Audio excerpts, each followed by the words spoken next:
قل هو اللہ احد اللہ الصمد لم یلد ولم یولد ولم یکن لہ کفوا احد. کہہ دو، اعلان کر دو اے محمد صلی اللہ علیہ وسلم، اللہ اکیلا ہے. احد، اللہ ایک نہیں، ایک تو واحد سے کا ترجمہ ہوگا، اللہ واحد. احد، اکیلا، تنہا، کوئی اس کا ساجی نہیں ہے. اللہ الصمد، صمد اس کو کہتے ہیں کہ جس کا کوئی سہارا لیا جائے، جس کے سہارے سے کوئی چیز قائم ہو. اللہ قائم بالذات ہے، اپنی ذات سے قائم ہے. پوری کائنات اس. علامہ اقبال کہتے ہیں کہ نور حق اسینہ آدم رمو. اس بینکنگ کے نظام نے انسان آدم کے اندر اللہ نے جو نور رکھا ہوا تھا سینے کے اندر وہ نکال باہر.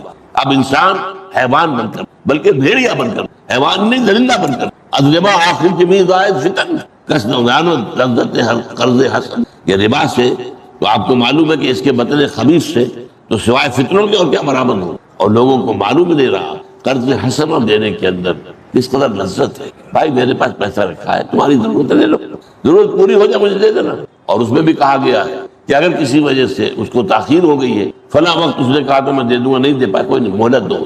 اور یہ بھی ہو سکتا ہے تم صدقہ ہی کر دو، دے ہی دو اس کو. اگر وہ غریب جو ہے اس وقت ایسی حالت میں پھنس گیا ہے کہ اس کے لیے واپسی کرنا ممکن نہیں ہو رہا ہے یا بہت مشکل ہو گیا ہے، صدقہ کر دو. وَأَن تَصَدَّقُوا خَيْرٌ لَكُمْ. یہ سورہ بقرہ میں جہاں سود کی حرمت کا بیان آیا ہے وہی ہے. اول تو یہ کہ مہلت دو اسے ادا کرنا. اس کے اندر یہ سختی نہ کرو کہ فوراً لاؤ. شائی لاک کی طرح، وہ جو شیکسپیئر کے ایک ڈرامے کا یہودی کردار تھا کہ اس نے یہ طے کر لیا تھا کہ میں قرض تو دے رہا ہوں تمہیں، لیکن تمہارے گوشت کا کوئی ٹکڑا میں لوں گا اتنا 1 پاؤنڈ اگر تم دے نہ پائے. وہ نہیں دے پایا. اب اس کے بعد جو ہے وہ مقدمہ گیا ان کے یہاں. بڑا اہم واقعہ ہے وہاں پر. اب ظاہر بات ہے کہ طے تھا، کاٹو اس کو، اس کے جسم سے مجھے 1 پاؤنڈ گوشت کاٹ کے لینا ہے. یہ طے ہے، معاہدہ ہے. اس وقت جو ہے وہ ڈینیل کیم ٹو ججمنٹ. یہ شیکسپیئر کہتا ہے کہ ایک بہت ذہین آدمی جو ہے اس وقت اس نے فیصلہ کیا کہ ٹھیک ہے گوشت تم کاٹ لو، خون نہ گرے، خون تمہارے معاہدے میں شامل نہیں ہے، لہذا گوشت لے لو. البتہ خون کا ایک قطرہ بھی گرا تو تم پکڑے جاؤ گے. تو اس پہ جو ہے اس کے توبہ کی بات آیا. بہرحال یہ جو ہے نظام، یہ سودی نظام، یہ بینکنگ، ادربا آخر چمی زائد فتن کس نہ دانت لذت قرض حسن. قرض حسنہ جو ہے دینا کسی، اس میں کتنی روحانی لذت، آدمی کو کس قدر سکون حاصل ہو. میرے پاس بیکار رکھا ہوا تھا پیسہ، میں نے اس کو دے دیا ہے، اس کی ضرورت پوری ہوگی. میرے پاس فاضل دولت ہے اللہ تعالیٰ کی طرف، میں نے اس کی ضرورت اس سے پوری کی. صدقہ کرے، خیرات کرے، اور یہ نہیں تو قرض حسن تو دے. تو یہ جان لیجیے تیسرا تصور میں عرض کر رہا تھا کہ محبوب برحق، محبوب اصل والذین آمنوا اشد حبا للہ. یہ ایمان کی علامت ہے، ایمان کے لوازم میں سے. جو حقیقی مومن ہے ان کے نزدیک شدید ترین محبت اللہ کی. یہ اگر اپنے یہ غریبانوں میں ہمیں جھانکنا چاہیے. اس کے آگے ایک اور آتی ہے محبت، اللہ کی محبت کے بعد اللہ کے رسول کی محبت. اور آپ نے فرمایا صلی اللہ علیہ وسلم لا یؤمن احدکم حتی اکون احب الیہ من والدہ وولدہ والناس اجمعین. تم میں سے کوئی شخص مومن نہیں ہو سکتا جب تک کہ میں اسے محبوب تر نہ ہو جاؤں، اپنے والد سے بھی، بیٹے سے بھی، اور تمام سے. یہ حضور کی محبت اگر اس درجے نہیں پہنچ تو گویا کہ پھر مومن نہیں ہو. حقیقی مومن نہیں. حقیقی مومن وہ ہے جس کے دل کے اندر محبت، سب سے پہلے تو یہ کہ اللہ کی محبت. اور جو ایک اور آیت ہے سورہ توبہ کی جس میں جمع کی گئی 3 محبت اور اس کے مقابلے میں 8 محبت ہے. قل ان کان آباؤکم وابناؤکم واخوانکم وازواجکم وعشیرتکم واموال اقترفتموها وتجارۃ تخشون کسادها ومساکن ترضونها. اے نبی سے کہہ دیجئے یہ 8 محبتیں ذرا اپنی جو ہے وہ ایک پردے میں ڈال دو. باپ کی محبت، بیٹوں کی محبت، بیویوں کی محبت، بھائیوں کی محبت، رشتہ داروں کی محبت، مال کی محبت جو بڑی مشکل سے محنت کر کے جمع کیا ہے، اس تجارت کی اور کاروبار کی محبت جس کے اندر تم ڈرتے رہتے ہو کہ ساتھ بازاری نہ آ جائے، بندہ نہ ہو. اور وہ محل جو تم نے بنائے ہیں، عالی شان کوٹھیاں بنائی ہیں، جو تمہیں بہت محبوب ہے، ان 8 چیزوں کی محبت ایک پردے میں ڈالو. اگر یہ احب ہے، احب الیکم من اللہ ورسولہ وجہاد فی سبیلہ فتربصوا حتی یأتی اللہ. 3 محبتیں ڈالو دوسرے پردے میں، اللہ کی محبت، رسول کی محبت، اور اللہ کی راہ میں جہاد کی محبت. اب دیکھو کون سا پڑا بھاری. اگر وہ 8 والا بھاری ہو گیا دفع ہو جاؤ. فتربصوا، جا بڑھو آؤ یہاں تک کہ اللہ اپنا فیصلہ دفع ہو. لیکن یہ تین محبتیں اگر ان 8 پر حاوی ہیں تو پھر تمہارے لیے اللہ تعالیٰ کی طرف بشارت ہے، پھر تمہارے لیے جنت کی خوشخبری ہے، پھر روح و ریحان و جنت النعیم۔ تو یہ تصور ہے اللہ تعالیٰ کے بارے میں، اور یہ اتنا جامع لفظ ہے، لفظ اللہ کے اندر یہ سارے تصورات جواب ہیں۔ تو حقیقت میں اگر اللہ کا کوئی اس میں ذات ہو سکتا ہے تو وہ یہی ہے، اگرچہ قول یہی ہے اور زیادہ میرے نزدیک مدنی قول یہی ہے کہ یہ بھی اصل میں صفاتی نام ہے اللہ کا، کہ الہن سے الہ، اور اس میں سے ایک الف گر گیا ہے تو اللہ، یہ اللہ جو ہے یہ اللہ تعالیٰ کا صفاتی نام ہے الہ سے، اور یہ تین مفہوم اللہ کے بارے میں معبود ہونے۔ البتہ ایک جو چوتھا مفہوم آتا ہے یہ تو ہے اللہ کے تصور کے بارے میں۔ چوتھی چیز کیا آئے گی؟ اس کا تقاضا، وہ ہے عبادت، اس کی بندگی، ہمہ تن بندگی، ہمہ وجوہ بندگی، ہمہ وقت بندگی، اس کی اطاعت، اس کی غلامی، اس کی فرما برداری، یہ ہے کہ جو اس کا لازمی تقاضا ہے۔ تصور جو ہے لفظی اعتبار سے وہ یہ ہے، لیکن تقاضا عملی کیا ہوگا؟ وما خلقت الجن والانس الا لیعبدون، میں نے جنوں اور انسانوں کو نہیں پیدا کیا مگر اس لیے کہ میری بندگی کرے، میری اطاعت کرے، مجھ سے محبت کرے۔ اور یہ پہلے بہت مرتبہ مضمون یہاں بیان ہو چکا ہے کہ عبادت کا مفہوم جو ہے وہ دو چیزوں سے مل کر، اطاعت کلی اور محبت شدیدہ۔ صرف اطاعت تو جبرن بھی ہوتی ہے، ہم انگریز کی بھی تو اطاعت کرتے تھے، لیکن ہم انگریز کی پرستش تو نہیں کرتے، انگریز کی عبادت تو نہیں کرتے، لیکن یہ ہے کہ یہاں یہ ہے کہ اطاعت بھی کلی ہو، ہم تن، ہم وقت، ہم وجوہ اطاعت۔ اور نمبر یہ کہ یہ اطاعت اللہ کی محبت پر مبنی، یہ دو چیزیں جڑتی ہیں۔ العبادت و تجمع و اصلین، امام ابن تیمیہ اور حافظ ابن قیم رحمہ اللہ نے بہت خوبصورت انداز میں کہا ہے کہ عبادت دو چیزوں کو جمع کر کے ہوتی، غایت الحب و غایت الذل والخضوع، انتہا درجے کی محبت اللہ کی اور انتہا درجے میں اس کے سامنے بچ جانا، مطیع ہو جانا، اس کے سامنے سرنڈر کر۔ تو یہ ہے عبادت، یہ ہے تقاضا اس کی الوہیت کا، کہ ہم جب یہ تین چیزیں تصورات میں اور یہ اس کے تقاضا۔ اب اس کے بعد جو دو اسماء آئے ہیں آیت بسم اللہ میں، اور وہ سورہ فاتحہ میں بھی آئے ہوئے، الرحمن الرحیم، دونوں کا مادہ رحم، رحمت سے، اور یہ واحد دو اسماء ہیں جو ایک ہی مادے سے، اور ظاہر بات ہے کہ عام طور پر سمیع السمیع ایک ہی ہے نا، بصیر البصیر ایک ہی ہے، یہ ساری چیزیں جو ہے، لیکن یہاں رحمت سے دو معنی ہیں۔ ان کے معنی میں پھر لوگوں میں اپنی اپنی سوچ کے مطابق اختلاف ہوا، کیا فرق ہے؟ رحمان رحیم، رحمان جو ہے یہ فعلان کے وزن پر ہے، اور اس کا خاصہ یہ عربی زبان میں کہ کسی شے کی شدت، ہیجانی کیفیت، ایک انسان نہایت غضبناک ہوگا، نہایت غضبناک، غضبان قرآن میں آیا ہے۔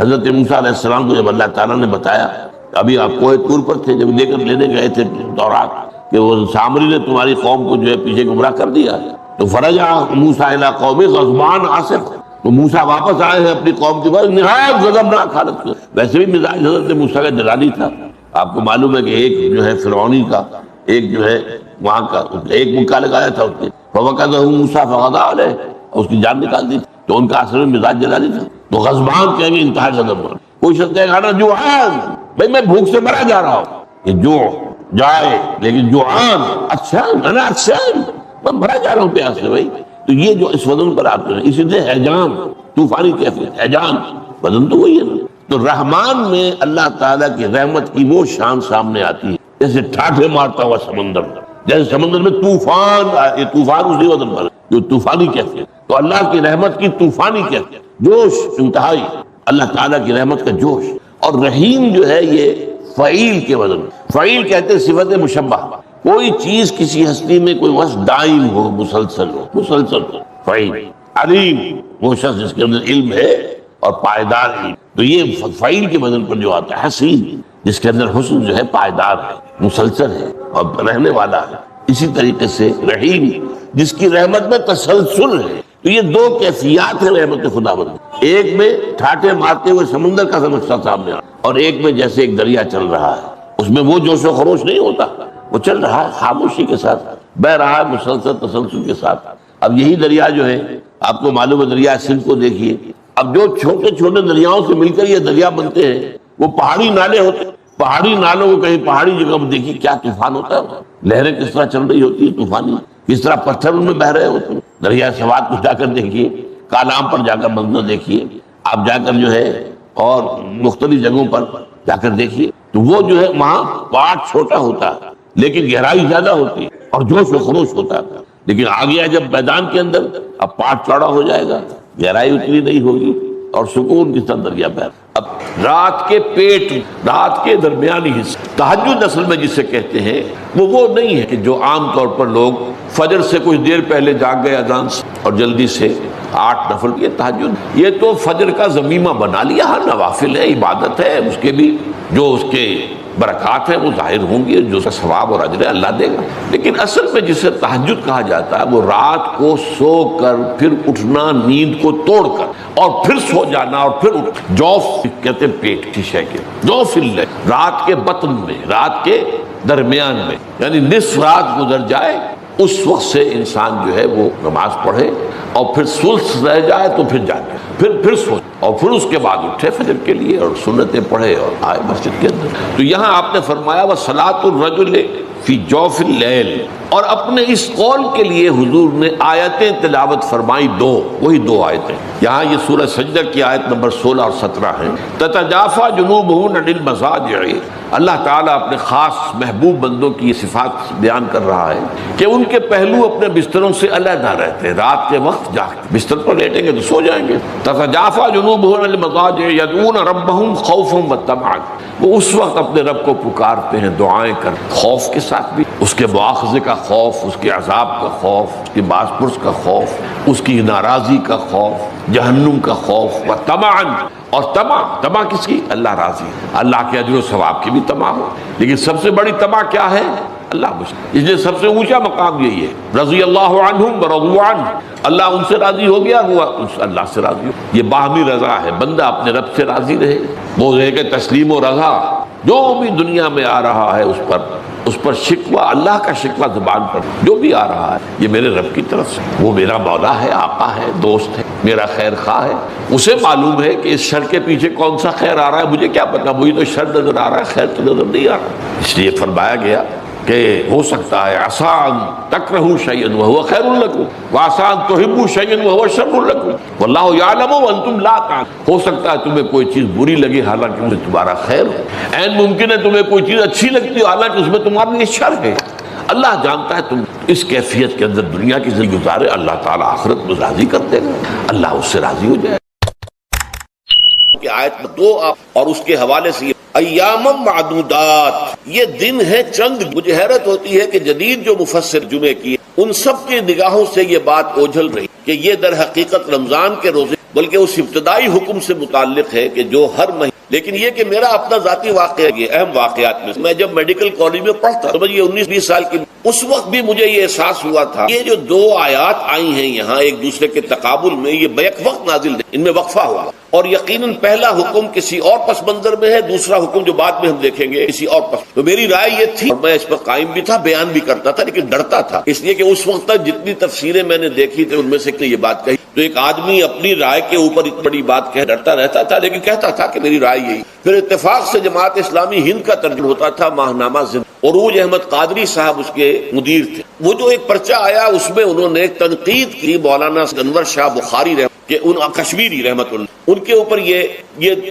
تنقید کی، انہوں نے یہ عجیب بات کہہ دی کہ یہ جو حکم ہے یہ رمضان کا نہیں ہے بلکہ رمضان سے پہلے جو حکم دیا تھا 3۔ اب مجھے اس کے پورا اطمینان گیا کہ اگر سید محمد انور شاہ کاشمیری رحمت اللہ علیہ کی رائے یہ ہے تو متفق گردید رائے ابو علی بارائے من، مجھے اب اس سے زیادہ اور کسی سند کی۔ بعد میں نے جب تفسیر کبیر امام رازی رحمۃ اللہ علیہ کی اس کا بھی حیران ہوا کہ سلف میں تو یہ رائے کثرت سے موجود، کیا سبب ہوا ہے کہ آج کے دور کی بات اوجھل ہو گئی، اس معاملے کو میں حل آج تک، لیکن اب میں پورے تیقن سے آپ سے یہ جو پہلی 2 آیتیں ہیں ان کا تعلق، بلکہ ان کا تعلق ہے وہ کی سب سے بڑی دلیل اس کے اندر موجود ہے ایام معدودات، گنتی کے چند دن۔ اب 30 یا 29 دن جو ہے وہ گنتی کے چند دن نہیں، اچھی بڑی تعداد ہے۔ پھر یہ ہے کہ یہ معدودات جو اس کو کہا جاتا ہے جمع قلت، یہ زیادہ سے زیادہ 9 پر اس کا اطلاق ہو، اس وزن پر جو جمع آتی، اور اس میں جو ہے خود قرآن مجید حج کے سلسلے میں منا کے قیام کے ضمن میں الفاظ آئے ہیں ایام معدودات،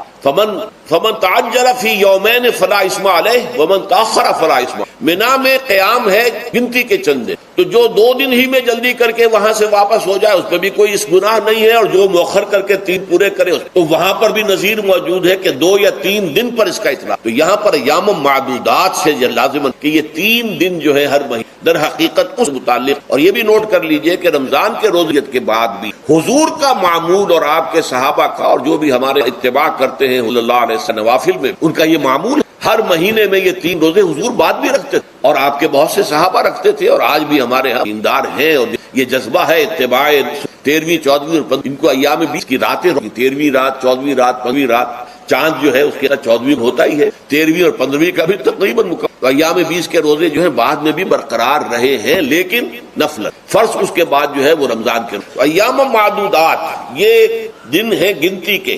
فمن کان منکم مریضا او علی سفر فعدۃ من ایام، تو جو کوئی بھی تم میں سے ہو بیمار یا سفر پر تو وہ تعداد پوری کر لے.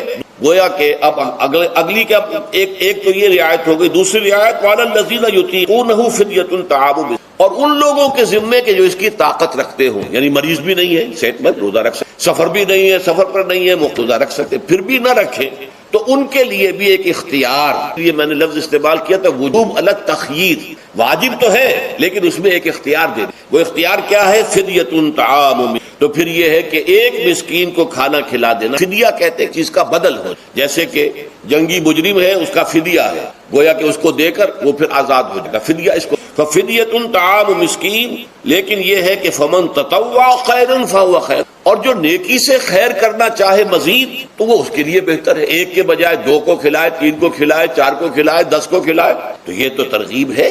لیکن کم سے کم ایک مسکین کو کھانا کھلانا. وَأَن تَصُومُوا خَيْرٌ. اب دیکھیے یہ لفظ بول رہے ہیں اگر تم روزہ رکھو تو یہ تمہارے حق میں بہتر ہے. یعنی اگرچہ اختیار تمہیں دے دیا ہے، اختیار یہ ہے کہ روزہ رکھو، اگر نہ رکھو تو فدیہ دے دو ایک مسکین. لیکن اگر تم روزہ رکھو ان کنتم تعلمون، اگر حقیقت میں تم علم رکھتے ہیں کیا کیا برکات ہیں تو تمہیں روزہ لا. یہ تشویق اور ترغیب موجود، لیکن یہ کہ وضعیت یا یہ تھا ابتدائی روزے کی. اب اس کے بعد اگلی آیت جو ہے اس کے بھی پہلے حصے کو مت پڑھیے. شہر رمضان الذی انزل فیہ القرآن، اس کے بارے میں تو بعد میں بینات من الہدی والفرقان.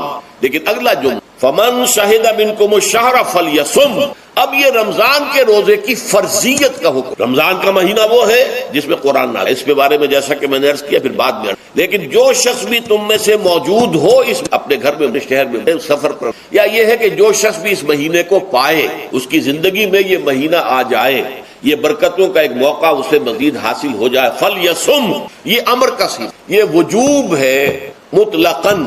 اب اس میں جو 2 رعایتیں پہلے دی گئی تھی ان میں سے ایک کو برقرار رکھا. ومن کان مریضا او علی سفر فعدۃ من ایام. یہی وہ الفاظ ہیں جن کی بنا پر میرا گمان اس وقت بھی یہ تھا کہ یہ 2 بیک وقت نازل نہیں ہو سکتے. یہ جو تکرار ہے بے معنی تکرار ہو جائے. اگر ایک ہی وقت میں نازل ہو، اور قرآن مجید کی فصاحت اور بلاغت سے یہ بعید ہے کہ وہاں پر اس طرح کی تکرار بلا سبب ہو رہی ہے. قرآن میں اور بہت سی آیات ہیں جن میں کہ آپ کو معلوم ہے کہ پورا رکوع ہے سورہ مزمل کا جس میں قیام اللیل کا حکم ہے. پھر اسی کے آخر میں وہ آیت شامل کر دی گئی ہے جو کم سے کم 1 سال بعد نہ، جس میں کہ رات کے قیام کا وجوب ختم، اور صرف یہ کہ جتنا بھی تو سکا کرو، نہیں ہے کہ تہائی شب و آدھی ہو، جتنا بھی قرآن پڑھا گویا کہ وہ فرضیت جو تھی قیام اللیل کی وہ ختم ہو. اس حوالے سے وہ جو ناسخ ہے منسوخ کرنے والی آیت بھی اس کے ساتھ ہی رکھ دی تاکہ وہ جو اصل حکم تھا وہ بھی برقرار سامنے رہے اور جس نے آ کر اسے منسوخ. اسی طرح یہاں پر بھی یہ حکم آیا، کتنے عرصے کے بعد آیا یہ مجھے معلوم ہے، لیکن یہ کچھ عرصے کے بعد. رمضان کا مہینہ وہ ہے کہ جس میں قرآن نازل. اب جو شخص بھی اس مہینے کو پائے اس پر لازم ہے کہ اس کے روزے رکھے. ہاں من کان مریضا او علی سفر، جو شخص ہو مریض، بیمار ہو، سفر پر ہو، فعدۃ من ایام، تو وہ تعداد پوری کر لے. یرید اللہ بکم اليسر ولا یرید، اللہ تمہارے ساتھ آسانی چاہتا ہے، سختی. یہ اصل میں کیوں کہا ہے اس کی وجہ سمجھ لیجیے. آج بھی آپ کو اپنے ہاں ایسے لوگ جن کا تقویٰ کا تصور اتنا غلط ہو گیا کہ 104 درجے کا بخار ہے، روزہ چھوڑنے کو تیار نہیں. بھلے آدمی ہو، اللہ نے تمہیں ایک رخصت دی تو خام خواہ اپنے اوپر یہ شدت کیوں لے رہے ہیں؟ لیکن لیتے روزہ چھوڑ دیا، روزہ قضا، سفر پر جا رہے ہیں اور روزہ قضا کر. ایک موقع پر ایک غزوے کے دوران ایسا کہ کچھ لوگوں نے سب روزہ رکھا ہوا یوز محل ہو کہ جب پڑاؤ پر پہنچے جن کا روزہ نہیں تھا انہوں نے تو بڑی چاق و چوبند طریقے سے خیمے نصب کیے، ساتھ کیا، اور یہ جا کر بے سود ہو کر بے ہوش ہو. حضور نے فرمایا ان کو لیس من الصیام، سفر میں روزہ رکھنا یہ کوئی نیکی کا یہ نیکی کا غلط تصور ہے کہ جو تم نے اپنے یہ تمہارے اندر تشدد پسندی پیدا ہو رہی. دین کے احکام میں مقصد ہے وہ کیا ہے؟ یرید اللہ بکم الیسر ولا یرید. اسی پر عمل کرتے ہوئے حضور نے فرمایا ہے کہ جو بھی علماء دین جو رہنمایان دین ان کا کام کیا ہے؟ آپ نے فرمایا یسروا ولا تعسروا. دیکھو آسانیاں پیدا کرو، سختیاں پیدا نہیں. میں سختیاں پیدا کرنا بھی وہ اسر اور اغلال بن جاتا ہے کہ جس کو رفع کرنے کے لیے، جس سے لوگوں کو، یہودیوں کو اور تمام اہل کتاب کو نجات دینے کے لیے اللہ تعالیٰ نے محمد صلی اللہ علیہ وسلم کو بھیجا.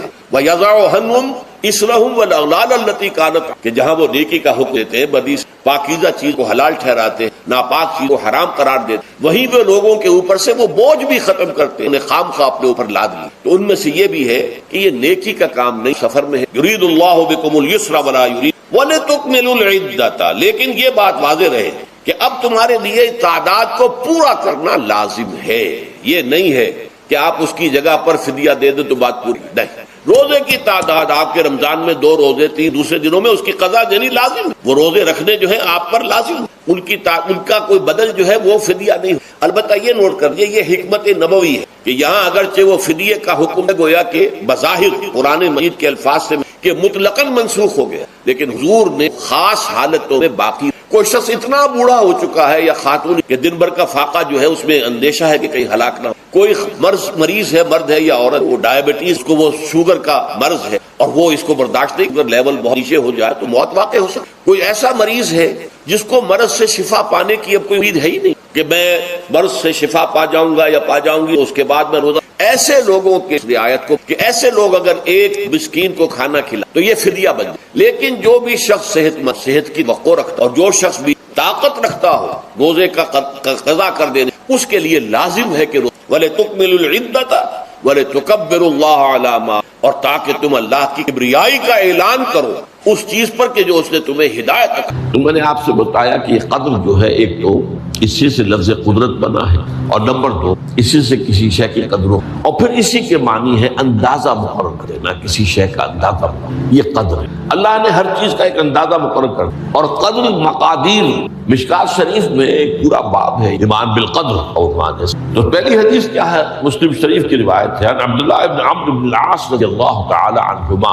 حضرت عمرو بن العاص جو بڑے سرداران قریش میں بڑے سیاستدان اور بڑے بہادر انسان بھی، ان کے بیٹے ہیں. اور بڑی دلچسپی کی بات یہ ہے کہ باپ اور بیٹے کے مزاج میں بود المشرق، وہ تھے جنگجو اور سیاستدان اور بڑے سرداروں میں، یہ تھے انتہائی زاہد و عابد، انتہائی زاہد. انہی کے بارے میں آتا ہے پوری رات کھڑے رہتے نوافل، اور ہر روز روزہ رکھتے، جس پر حضور نے یوں کہنا چاہیے کہ ڈانٹ کے آپ کو اطلاع ہوئی، آپ نے بلایا یا عبداللہ اولم اخبر انک تقوم اللیل وتصوم النہار تصوم الدہر.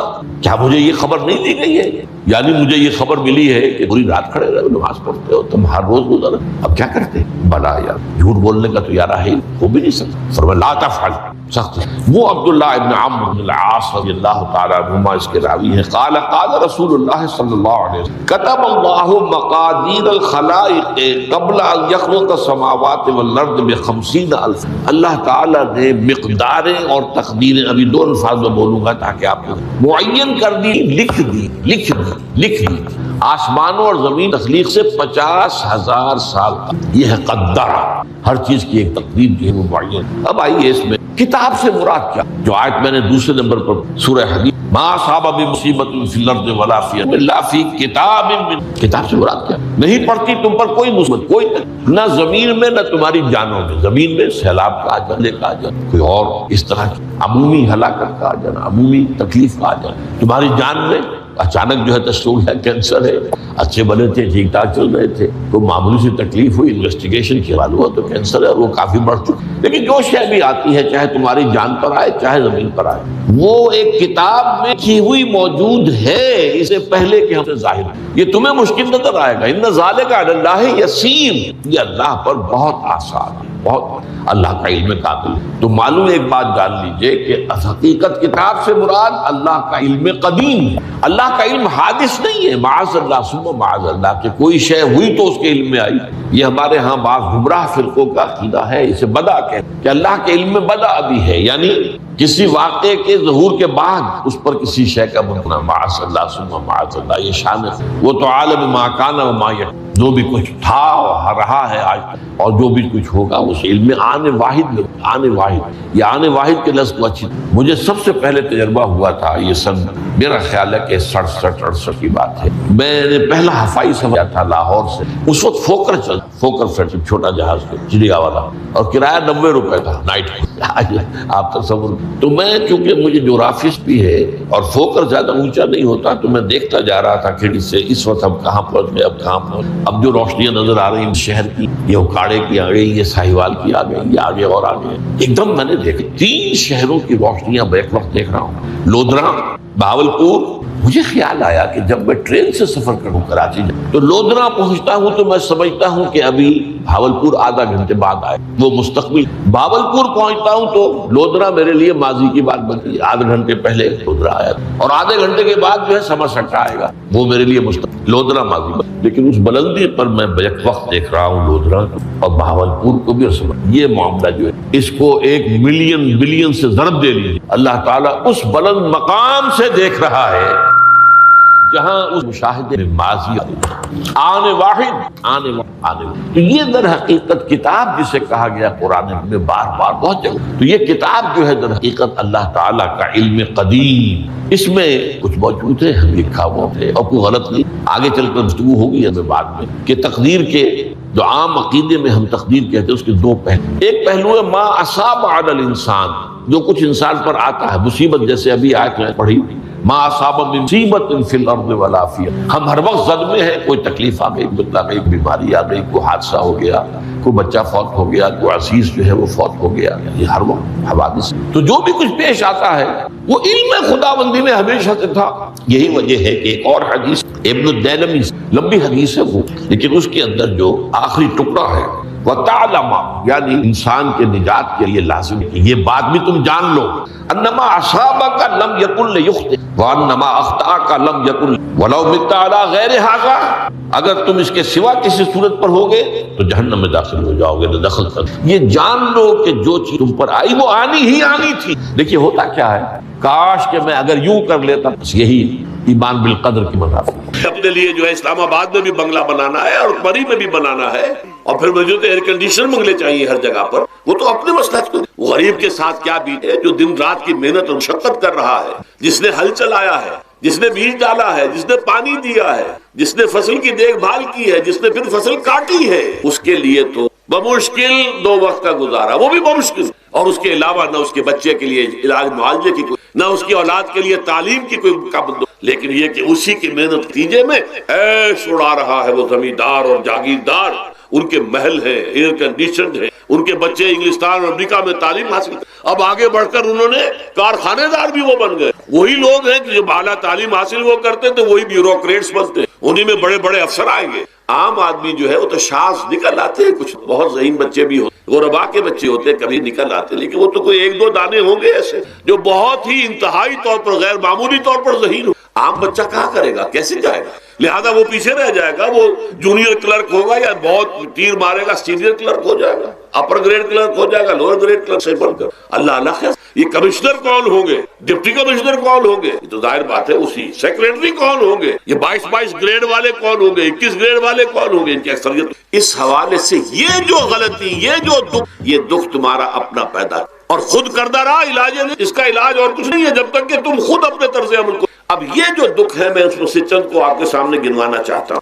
دیکھیے سب سے پہلا دکھ جو دنیا میں انسان نے خود پیدا، سماجی سطح پر یہ پیدائشی طور پر نیچ ہے، اور یہ پیدائشی طور پر اور یہ سید ہے۔ ہمارے ہاں تو پھر بھی اللہ کا فضل ہے کہ اتنا زیادہ فرق و تفاوت، ہندوؤں میں یہ شودر ہے اور یہ برہمن ہے، علم حاصل کرنا برہمن کا حق ہے، شودر کا حق ہی نہیں۔ اور شودر کے کان میں اگر اشلوک بھی پڑ جائے کہیں بغیر ارادے کے، کہیں جا رہا تھا اور کہیں گیتا کے اشلوک ہو رہے تھے، اس نے سن لیے، تو اس کی سزا کیا ہے، سیسا جو ہے اس کو پگھلا کر اور وہ اس کے کان میں ڈال دیا جائے تاکہ سماعت۔ کس نے کیا بھائی؟ یہ خود انسان نے، یہ ظلم انسان اپنے، یہ اونچ نیچ اس نے خود بنائی۔ ہمارے ہاں بھی ہے ہے مسلی کا کیا مقام ہے آپ کے؟ سید کوئی ہو، بدماش ہو، زانی ہو، سید ہے، اسے تو جھک کر اس کے گوڑے کو ہاتھ لگائیں گے. لیکن یہ کہ دوسرا شخص کتنا ہی نیک ہو، بھلا ہو، پارسا ہو، وہ برابر جو ہے چارپائی پر بھی بیٹھنے کا، یہ ساری اونچ نیچ ہم اللہ نے نہیں. اللہ نے تمام انسانوں کو مساوی پر. اللہ کے رسول یہ فرما کر گئے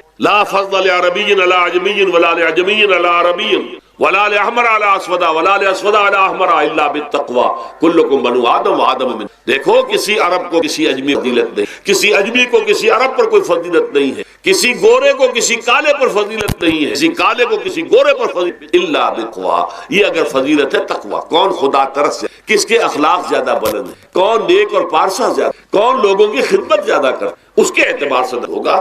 پیدائشی طور پر تمام انسان بالکل. پھر ہمارے معاشرے میں ظلم ہو. دو طبقات ہیں جو حضرات سورہ نساء پڑھتے، اس میں سب سے پہلے دو طبقات جو کہ گرے ہوئے تھے اس معاشرے میں اور آج بھی گرے ہوئے، ایک یتیم اور ایک عورت. ان دونوں کے لیے ابتدائی سے نساء کے اندر جو ہے احکام آئے تو ان کے بارے میں یتیموں کو ان کا مال ہڑپ کر ان کو دھکے دے. ارأیت الذی یکذب بالدین فذلک الذی یدعو الیتیم ولا یحض علی طعام.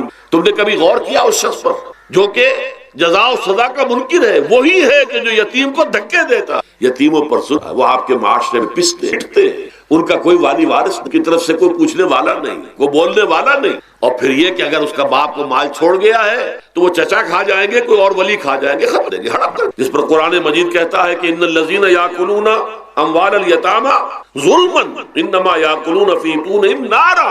یقیناً وہ لوگ جو یتیموں کا مال ناحق ہڑپ کرتے ہیں وہ اپنے پیٹوں میں آگ کے انگارے بھر رہے. وَسَيَصْلَوْنَ سَعِيرًا. اور یہاں تو دنیا میں جو آگ کے انگارے ہیں وہ محسوس نہیں ہو رہے، آخرت میں ایک طرف وہ آگ کے انگارے ظاہر ہو جائیں گے جو اندر سے جلائیں گے، اور ایک طرف جہنم کی آگ باہر سے. یہ دو طرفہ جلن جو ہے ان کو برداشت کر. ظاہر بات ہے یہ ہمارا اپنا، یہ اللہ کی طرف، یہ ہم نے نظام غلط بنا، ہم نے اطوار اپنے برے کر لیے. اور دوسرا طبقہ خواتین کا، عورتوں کا. سب سے بڑا ظلم اس معاشرے میں جو بچپن ہی سے احساسات کے اوپر ایک بوجھ بن جاتا ہے بچیوں کہ بیٹے کو افضل سمجھتے ہیں، بیٹی جو ہے گھٹیا سمجھ. اس قدر نہ، اس قدر نہ. اسی باپ کے نطفے سے بیٹا بھی ہے، اسی ماں کے رحم میں بیٹے نے بھی پرورش پائی ہے. بیٹے بعضکم من بعض، قرآن کہتا ہے تم سب ایک دوسرے، کوئی افضل نہیں، کوئی گھٹ. اللہ تعالیٰ نے اللہ کے کسی بیٹے کی پرورش پر کوئی اجر و ثواب نہیں بتایا. ہاں 2 یا 3 بیٹیوں کو پال پوس کر تہذیب سکھا کر پھر ان کی شادی کر کے ان کے گھروں میں پہنچا دیا، جنت کی ضمانت اللہ تعالیٰ. اور سب سے بڑی بات یہ کہ سب سے زیادہ محبوب انسان حبیب اللہ محمد ہے، اور محمد کو اللہ نے بیٹے نہیں دیے بھی تو لے لیے بیٹیاں دی، 4 بیٹے. اور کتنی محبت کرتے تھے، خاص طور پر حضرت فاطمہ، وہ تو آپ سیرت میں پڑھیے سب سے چھوٹی تھی. بہرحال پہلی بات تو یہ کہ بچپن ہی سے وہ دعویٰ پڑھنا شروع ہو جاتا ہے بچیوں کے ذریعے کہ ہم کو گھٹیاں ہیں، ہمارے بھائی بڑے، ہمارے والدین جو ہیں ان سے زیادہ محبت کرتے ہیں، ہم سے نہیں. پھر شادی میں اکثر و بیشتر لڑکیوں کی مرضی کا کوئی خیال نہیں. یہ ظلم ہے جو لڑکی کی مرضی کے بغیر، اس کے اذن کے بغیر، اس کی اجازت کے بغیر کوئی شادی نہیں. زبردستی وہ بھیڑ بکریاں نہیں ہے کہ جس کے ہاتھ چاہا آپ نے معاذ اللہ ثم معاذ اللہ ثم معاذ اللہ. یہ ضرور ہے کنواری بیٹی ہے تو اس سے صرف آپ نے پوچھا اور وہ خاموش رہی، بس. یہ البتہ یہ کہ اگر کوئی سیبہ ہے، پہلے نکاح ہو گیا تھا، بیوہ ہو گئی، یا پہلے شادی تھی، ایک خلا لے لی، طلاق لے لی، یا طلاق ہو گئی، اس کو تو کہنا پڑے گا کہ ہاں اعتراض نہیں ہے اگر میری فلاں شخص اس کے بغیر نکاح ہو نہیں. پھر ان سب کے اوپر سب سے بڑا ظلم، یہ تو اللہ تعالیٰ آپ کو توفیق دے تو دوسرا رکوع سورہ نساء کا پڑھیں. کتنی تاکید کے ساتھ احکام آئے ہیں. وراثت مما قل منہ او کثر، چاہے زیادہ مال کسی نے چھوڑا ہو چاہے تھوڑا سا چھوڑا ہو، لیکن وراثت کے احکام جو ہیں ان کو نافذ کرنا ہوگا. نصیبا مفروضا، یہ اللہ کی طرف سے حصے ہیں جو مقرر کر دیے گئے ہیں. لیکن ہمارے معاشرے میں کون ہے جو بیٹیوں کو دینے کو تیار ہو اور بہنوں کو مجھے تو حیرت ہوئی. مالا کنڈ میں آپ کو معلوم ہوگا ایک دفعہ بڑی تحریک چلی تھی نفاذ کی. مولوی صوفی محمد صاحب بڑے نیک آدمی ہیں، بہت، اس میں کوئی شک نہیں. 80,000 کا مجمع لے کر، جلوس لے کر وہ چل پڑے تھے اسلام آباد کی. جیسے ابھی اکرم آوان صاحب نے دھمکی دی تھی کہ 3 لاکھ میرے پاس ہیں، لیکن وہ 3 لاکھ میں سے وہ تو ان کے ہاں جمع جو ہوئے مختلف 5 سے 6,000 آدمی جمع ہوا تھا. لیکن یہ تو 80,000 کو مالا کنڈ سے لے کر اور دریائے اٹک تک تو پہنچ گیا تھا. اللہ کا 80,000 کا وہاں روکا گیا. لیکن ان سے بھی جب میں نے جا کر بات کی کہ مولانا شریعت آپ نافذ کروانا چاہتے ہیں، لیکن کیا آپ بچیوں کو بھی وراثت کا حق دینے کو تیار ہیں؟ کیا نہیں، یہ تو رواج کا معاملہ، لا حول ولا قوت. اگر یہ رواج کا معاملہ ہے تو باقی چیزیں بھی رواج کی ہے، پھر شریعت بدل چکی ہے، اب شریعت کا رواج نہیں رہا، ساری شریعت چھوڑ دیجیے آپ، لیکن ان کی نیکی کے پہلے توجہ کبھی ان کی، لیکن میری یہ بات جو ہے ان کو لگ گئی۔ اگلی مرتبہ جب ان سے ملنے گیا تو انہوں نے کہا کہ اب میں نے بیعت کی ہے لوگوں سے کہ وہ اپنی بیٹیوں کو بھی حق دیں گے وراثت، لیکن یہ کہ اس وقت تک انہوں نے کہا تھا ابھی کل 28 آدمی، وہ 80,000 سے بیعت یہ لینی آسان کام نہیں، 80,000 کو جوش دلا کر شریعت کے نام پر لا کر ٹکرا دینا یہ آسان کام ہے، لیکن 80,000 سے یہ بیعت لینا کہ پورے شریعت پر عمل کریں گے، یہی تو وجہ ہے۔ ہمارا قافلہ اگر سست گام ہے تو کیوں ہے؟ ہم یہ کہتے ہیں کہ پہلے میدان میں آنے سے پہلے اپنی ذات پر، اپنے گھر میں دین نافذ کرو، پھر باہر اپنی معاش اور اپنی معاشرت پر اسلامی شریعت نافذ، پھر باہر آ کر اسلام کا نعرہ لگانے کا تمہیں پہنچتا ہے۔ ورنہ اگر تمہاری اپنی ذات پر دین نافذ، چہرے پر 12 بجے ہوئے، اللہ تعالیٰ کی نبی کی سنت کا کہیں آثار دور دور تک نظر نہ آ رہے ہو، روزانہ پھاوڑا چلا رہا ہو آدمی، نبی کی سنت کے اوپر شیو کر رہا ہو، اور پھر وہ کہے میں اسلام چاہتا ہوں، بھائی اللہ کے پہلے ذرا یہ کمی پوری۔ اور اگر تیرے کاروبار میں کوئی حرام شے، تیری معاش میں کوئی حرام شے، کوئی سودی معاملہ کیا ہو، ختم کر اس کو، اللہ کے بینک کی سروس کر رہا ہے چھوڑ اس کو، اگر یہ کام کر لو، بے پردگی اختیار کی، اللہ نے تو پردہ سکھایا، اللہ کے نبی نے پردہ سکھایا، شریعت اسلامی نے پردہ رکھا، مردوں اور عورتوں کا اختلاط بس اس پر عمل کرو، پھر آنا میدان، پھر دوسروں کی غلطی جو ہے بتانا اس کو، تم غلط کر، مشرف تم یہ کر رہے ہو غلط کر، فلاں تم یہ کر رہے ہو غلط کر رہے ہو، نواز شریف تم یہ کر رہے ہو غلط کر رہے ہو، لیکن یہ ہے کہ اس سے پہلے اپنے، اس لیے میں نے آپ کو بتا دیا وہ واقعہ کہ انہوں نے بتایا، بعد میں اور بھی آگے ہوں گے انشاءاللہ، لیکن جب میں ملا تھا تو انہوں نے کہا تھا ابھی صرف 28 آدمی۔ بہرحال عورتوں کا ایک حق ہے جو حضور نے بیان فرمایا اور قرآن میں نے بیان کیا، عاشروہن بالمعروف، عورت کا اکرام ہو، بیٹی کی حیثیت، بہن کی حیثیت، بیوی کی حیثیت اور ماں کی حیثیت سے سمجھو کہ جنت جو ہے وہ ماں کے الجنت تحت اقدام الامہات، فرمان ہے محمد رسول اللہ صلی اللہ علیہ وسلم، لہذا اکرام عورت کا بیٹی بہن کی حیثیت، بیوی کی حیثیت سے اور ماں کی عاشر، اپنی بیویوں کے ساتھ رہو بڑے طریقے پر، نیک طریقے پر، اچھے طریقے، حضور نے یہاں تک خیارکم لأہلی وانا خیرکم، دیکھو مسلمانوں، اے میرے صحابیوں، تم میں سے بہتر لوگ وہ ہیں جو اپنے گھر والوں کے حق نرمی کرتے ہیں۔ عورت کے بارے میں یہ بھی فرمایا، ایک مرتبہ سواری تیز دوڑا رہے تھے، اونٹ کو لے کے جانے والے تھے، جبکہ ہودج میں کچھ خواتین، حضور نے فرمایا دیکھو نا یہ نگینے ہیں جو سوار ہیں، ان کو زیادہ دھکے نہ لگواؤ، تیز اونٹ چلا کر، ان کے ساتھ نرمی ہو، ان کے ساتھ دیکھی، ان کے احساسات کا خیال رکھا جائے، ان کے ساتھ زیادتی مار پیٹ کا کیا سوال، معاذ اللہ، ان کے ساتھ جو ہے عاشروہن بالمعروف، بھلے طریقے پر گزارا کرو۔ یہاں تک فرمایا ہو سکتا ہے کہ تمہاری بیوی جو ہے تمہاری نگاہوں سے گر جائے، اب آپ کے دل میں اتنی محبت نہیں، لیکن اللہ فرماتا ہے دیکھو ہو سکتا کہ اس میں کوئی پہلو ایسا ہو، تلاش کرو، کوئی پہلو ایسا ہو بہتری کا، کی وجہ سے تلاش کر کے نگاہوں میں مرکوز کر لو تاکہ تمہارے دل محبت دوبارہ اثر ہے، اس پہلو کی وجہ سے جو تمہاری نگاہ سے وہ اچھائی اس میں ہے، سیرت کی صورت بہت اچھی نہیں ہے، اللہ نے سیرت اچھی دے دی، جو کچھ دیا، جو اچھائی ہے، جو بھلائی ہے، اس کو تلاش کرو اور نگاہ کو وہاں پر جماؤ تاکہ تم کے ساتھ اچھا۔ اس سے آگے آئیے، معاشی میدان ہے سب سے زیادہ سخت اور سب سے زیادہ کٹھن، سب سے زیادہ ظالمانہ نظام، اس میں سب سے بڑا ظلم جو ہمارے پاکستان میں وہ یہ زمینداری، غیر حاضر اور یہ جاگیرداری، محنت کرے کسان مزدوری، عیش کرے جاگیردار، اس سے بڑا ظلم۔ اور چونکہ ہماری معیشت بنیادی طور پر زرعی معیشت ہے، ہمارا تو زیادہ تر جو آبادی کا طبقہ ہے وہ کاشتکار ہے، لہذا سب سے بڑا ظلم جو ہو رہا ہے وہ در حقیقت یہ زمینداری، غیر حاضر اور جاگیر۔ اب اس میں سمجھ لیجئے اس بات کو، کتنا بڑا ظلم۔ ایک شخص خود شہر میں رہ رہا ہے، لاہور میں، ساری سہولتیں، کتنی سہولت ہوتی، ٹوٹی کھولی اور پانی آ رہا، دیہات میں جا کے بیچارے کاشتکار کو وہاں ہو سکتا ہے کہیں سے دور سے پانی کھینچ کر لانا پڑتا ہو، کہاں اسے یہ سہولت ہے کہ ٹوٹی کا کان مروڑا اور پانی حاضر، کہاں یہ سہولت ہے کہ بجلی کا بٹن اوپر سے نیچے کیا اور بکا روشن، یہ ساری سہولتیں بھی لے رہا ہے اور وہ تنخواہ بھی لے رہا ہے کوئی،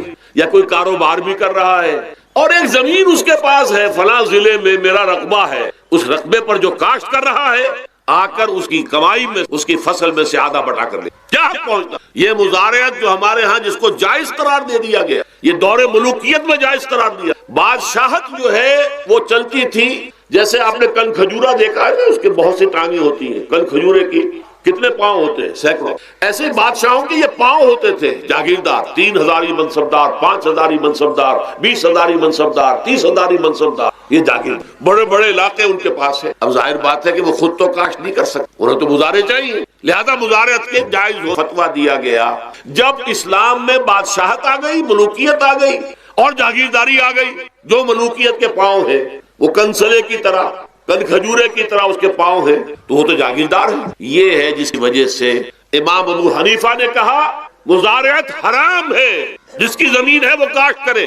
یا حضور کی حدیث ہے کہ چاہے اپنے بھائی کو دے دے تو ایک دانہ لینے کا حقدار نہیں. اگر تو تمہارا کوئی اور ذریعہ معاش نہیں، ٹھیک ہے جاؤ کاشت کرو. تمہارا کوئی اور ذریعہ معاش ہے، تمہارا کاروبار ہے، تمہاری دکان چل رہی ہے، تم ملازمت میں ہو، تمہیں تنخواہیں مل، تمہارا پروویڈنٹ فنڈ بھی جمع ہو رہا ہے، تمہیں تو تمہارے ریٹائرمنٹ کے بعد وہ پینشن بھی مل جائے گی، اور اس کے ساتھ ساتھ تم نے یہ ظلم روا رکھا ہوا. زمین اگر ہے یا تو جاؤ کاشت کرو، ورنہ یہ کہ اس زمین کو دے دو اپنے کسی بھائی کو. ملکیت تمہاری رہے گی، کاشت وہ کرے گا تو جو فصل ہوگی اس کی برداشت بھی وہی کرے گا، وہی لے کر. یہ فتویٰ ہے امام اعظم امام ابو حنیفہ رحمۃ اللہ. یہی فتویٰ ہے امام مالک، امام دار الحجرہ، امام مدینہ، امام مالک دونوں کا. اور عظیم ترین یہی دو ہیں، اولین بھی یہی دو ہے، عظیم ترین بھی یہی دو. امام شافعی بھی شاگرد ہے امام مالک، امام احمد ابن حنبل شاگرد ہے امام شافعی. ٹاپ پر کون ہے؟ امام ابو حنیفہ، ان کے شاگردوں میں قاضی ابو یوسف اور امام محمد، امام ظفر. ادھر امام مالک، ان کے شاگردوں میں پھر امام شافعی، پھر ان کے شاگرد امام احمد ابن. ٹاپ پر دونوں یہ کہہ رہے ہیں کہ حرام، مزارعت حرام، جس کی زمین ہے خود کاشت کر. یہاں یہ ہے کہ خود کاشت نہیں سکتا تو اپنے بھائی کو اس میں سے کوئی حصہ لینے کا وہ اختیار نہیں. جو محنت کرے، جو خون پسینہ اپنا لگائے، وہی اس سے ساری جو ہے آمدنی. یہ مجھے حال ہی میں یہ آپ کے علم میں ہونا چاہیے، یہ فتویٰ دیا ہے قاضی ابو یوسف اور امام محمد نے کہ مزارعت حلال ہے، جائز ہے. شرطیں لگائی انہوں نے کہ بیج بھی زمیندار دے، کوئی جانور وغیرہ ہے تو وہ بھی زمیندار کا ہو، اگر کوئی ٹریکٹر ہے تو اس کی بھی پیمنٹ جو ہے زمیندار کرے. یہ ہے شرطیں، یعنی اس کا کوشش کی ہے کہ اس جاگیرداری کا ڈنک جو ہے کم ہو، اس مزارعت کے اندر جو مضرت ہے وہ کم ہو. لیکن یہ کہ اصلاً اسے جائز قرار دے دیا. ہمارے ہاں کون قدر، شرطوں کو کون دیکھتا ہے، آداب کو کون دیکھتا ہے، قواعد و ضوابط کو کون. ہنیئن وریا، جیسے کہ ماں کا دودھ پیتے ہیں ایسے ہی یہ مزارعت کی جو آمدنی ہے اس کو کھا رہے ہیں. حرام ہے، حرام ہے. حال ہی میں ابھی ملاقات ہوئی میری مولانا زاہد الراشدی صاحب، آپ کے بہت قریب گوجرانوالے میں، جو اس کی سب سے بڑی مسجد ہے، اس کے خطیب ہیں. انہوں نے بتایا ملا علی قاری نے بھی یہ لکھا، جو بہت بعد کے حنفی جو ہے وہ فقیہ، کہ دلائل تو وہی ہیں جو امام ابو حنیفہ نے دیے ہیں، دلائل تو کے ساتھ ہیں، لیکن مصلحت ہے جو اس کے تحت یہ فتویٰ دیا. یہاں تک کہ مولانا شبیر احمد عثمانی کے ساتھ دستے راست سمجھ لی ظفر احمد عثمانی رحمۃ اللہ علیہما، انہوں نے بھی یہ لکھا کہ دلائل تو امام صاحبی کی رائے کے حق میں، لیکن یہ کہ ہمارے ہاں تقلید کا ایسا ایک قلادہ گردنوں میں ڈال دیا گیا ہے. چونکہ ہمارے بزرگوں نے فتویٰ دے دیا، قاضی ابو یوسف نے، امام اور قاضی اور امام محمد نے، لہذا فتویٰ تو. میں نے ان سے بات کی اور ان کا ڈٹ کر میں نے کہا میدان میں آئیے، ناکام کی. جب تک یہ مزارعت ختم نہیں ہوتی ہے، جب تک جاگیرداری اور زمینداری ختم نہیں ہوتی ہے، اس ملک میں کوئی سیاست صحیح آئی نہیں. یہ سیاست تو وڈیروں کا، جاگیرداروں کا، بڑے بڑے زمینداروں کا کھیل ہے. یہ آپ نے پتہ نہیں نام سنا ہے کہ نہیں، میوزیکل چیئرز گیم، یہ ہوتا ہے ان کا کھیلنے والوں کا، بہت زیادہ دولت والے جو ہے کھیل ہے. ان کو کام تو کوئی کرنا نہیں ہوتا، جاگیردار ہے اسے کوئی کام کرنا. وہ بیٹھ کر ایک کلب بنا رکھی ہے، یہ پارلیمنٹ کیا ہے، کلب ہے، وہاں بیٹھ کے وہ اپنا وقت گزاری کر. یہ پوائنٹ آف آرڈر آ گیا ہے، اور یہ جو ہے ہماری حقوق جو ہے پریولیج موشن آ گئی ہے، وہ کرتے نہیں. تو یہ جان لیجئے کہ یہ ظلم کس نے، یہ خود کردہ ہے. یہ ہم نے اس نظام کو برداشت کیا ہوا. جب تک ہم نہیں اٹھیں گے یہ نظام ختم. خود کردہ کا علاج خود ہی کرنا ہوگا. یہ غلط نظام جو چلا آ رہا ہے، جب تک کہ اس کو ہم بدلیں گے نہیں، اس کو ختم نہیں کریں گے، اس وقت تک یہ ظلم کیسے ختم ہو. اس سے آگے آئیے، ایک ہے کارخانے دار کو اور مزدور کو آپ نے چھوڑ دیا کہ باہم طے کریں. کارخانے دار کہتا ہے میں تو صاحب آپ کو 15 روپے دوں گا، کام کرنا ہے تو کرے، نہیں کرتے تو نہ کرے. آپ نے زیادہ سے زیادہ یہ کیا کہ نہیں، یہ ویج بہت کم ہے، آپ نے ایک یونین بنا لی، کچھ ہڑتال کر. اچھا ہڑتال کر دی، 10 دن کی ہڑتال کے بعد غریب مزدور کا تو بچہ ہو سکتا ہے بھوکا مرنے لگے. کارخانے دار کی صحت پہ کوئی اثر پڑے گا؟ اس میں لاکھوں ہے، کروڑوں ہے، اس کی صحت پر کوئی اثر نہیں پڑتا. لہذا یہ ظلم، اس ظلم کا علاج کیا ہے؟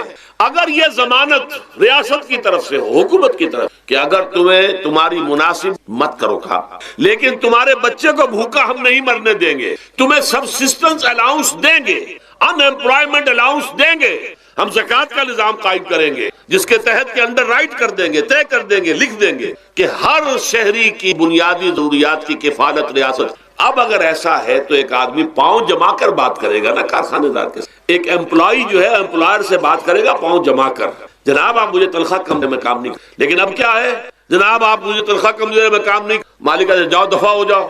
پھر وہ کیا کہتا ہے, اچھا جی میں تنخواہ پہ کام کروں, اس کا تو کوئی فائدہ نہیں, سیکھ جائے کہاں. مارکیٹ میں تو سرمایہ داروں کا گٹھ جوڑ ہے, انہوں نے کارٹلز بنا رکھے ہیں. وہ تو ظاہر بات ہے کہ وہ ویج نہیں بڑھائیں گے, الا یہ کہ مزدور کی پوزیشن ایسی ہو کہ وہ بھی ڈٹ کر کھڑا ہو جائے. اور وہ ڈٹ کر کھڑا کب ہوگا, جب اس کو ضمانت ملی ہوئی ہو ریاست کہ اگر تمہارا